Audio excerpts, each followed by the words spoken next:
नमस्कार मित्रों, बहुत बहुत स्वागत है हमारी YouTube channel R K. English coaching centre में। तो आप जो है इस समय तैयारी कर रहे होंगे, हाई स्कूल के बच्चे अपने एग्ज़ाम की तैयारी कर रहे होंगे और आपका जैसा कि 7 तारीख को जो पेपर है इंग्लिश का, तो उसी के लिए हम जो है आज आपके लिए एक सेंट्रल आइडिया लेके आए। सेंट्रल आइडिया आपको कैसे याद करना है लाइन बाय लाइन। और देखिए, ये जो है पोएम है आपकी डस्ट ऑफ स्नो। वैसे तो किताबों में कुछ अलग अलग किताबों में अलग अलग प्रकार से दिया गया है। किसी में दिया गया है कि कवि जो है हेमलॉक ट्री के नीचे से जा रहा था और कौवा उस पर बैठा था हेमलॉक ट्री पर, और बर्फ की धूल के कण उसके ऊपर गिरा दिए गए। किसके ऊपर? कवि के ऊपर। और किसी किसी कविता में दिया गया है कि वो बर्फ में घूमने गया है। तो ऐसी अलग अलग किताबों में अलग अलग प्रकार से दिया गया है। तो हमने ये जो सेंट्रल आइडिया लिया है, राहुल प्रकाशन की बुक है, उससे लिया गया है। तो ये जो आपका पोएम है, फर्स्ट पोएम है, यानी कि पहला पार्ट है, यानी कि आपकी डस्ट ऑफ स्नो। ये जो पोएम है इसका सेंट्रल आइडिया लिया है। तो इसमें dust of snow composed by Robert Frost. जो डस्ट ऑफ स्नो यानी बर्फ की धूल है या बर्फ के कण है, ये कविता जो है लिखी गई है किसके द्वारा? रॉबर्ट फ्रॉस्ट के द्वारा लिखी गई है।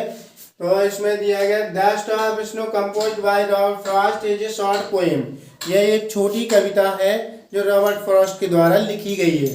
डस्ट ऑफ स्नो कैसी कविता है? एक छोटी कविता है जो रॉबर्ट फ्रॉस्ट के द्वारा लिखी गई है। Presents poet feelings very effectively. यह कवि की भावनाओं को बहुत ही प्रभावी ढंग से जो है व्यक्त करती है, दिखाती है कि उसकी भावनाओं क्या भावनाएं हैं, वह अपनी भावनाओं को कैसे प्रदर्शित करता है, यानी कैसे मूड में है, कैसा स्वभाव उसका, उसके बारे में बताता है। The poem shows healing habits of the nature. और जो ये कविता है वो एक प्रकृति की स्वस्थ आदतों के बारे में प्रदर्शित करती है, दर्शाती है कि हम अपने आप को स्वस्थ रख सकते हैं। तो कैसे रख सकते हैं? और जो हम कभी कभी क्या होता है, अपसेट हो जाते हैं, मूड अपसेट हो जाता है, तो कवि के बारे में बताया गया कि in this poem the poet is upset. The poet is upset and he comes out of his house to wander in the snow. इस कविता में बताया गया है कि कवि यानी कि दुखी है, उसका जो मन अच्छा नहीं, दुखी अवस्था में है, और वह घर से बाहर निकल करके बर्फ में घूमने के लिए जाता है।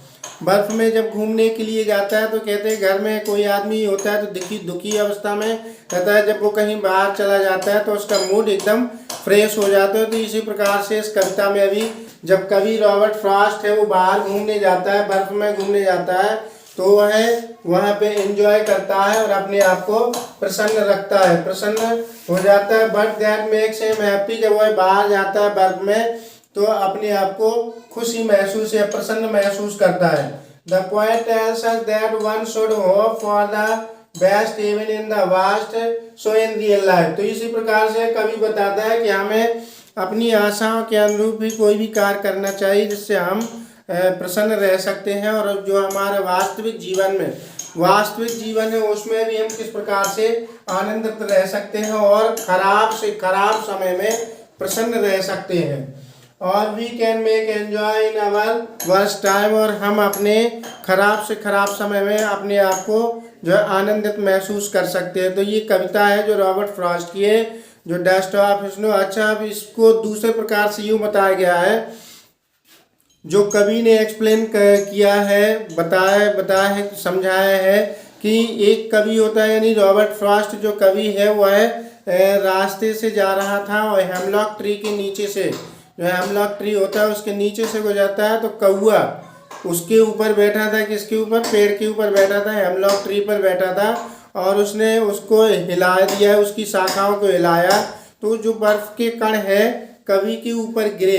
तो वो उस प्रकार से जब उसके ऊपर बर्फ के कण गिरे तो वह पहले जो दुखी महसूस करता था, तो वह उसमें जो है प्रसन्न दिखाई देने लगा, और उसका जो दिन का बचा हुआ समय था उसने खुशी खुशी गुजारा। तो इस प्रकार से अलग अलग किताबों में ये सब दिया गया है।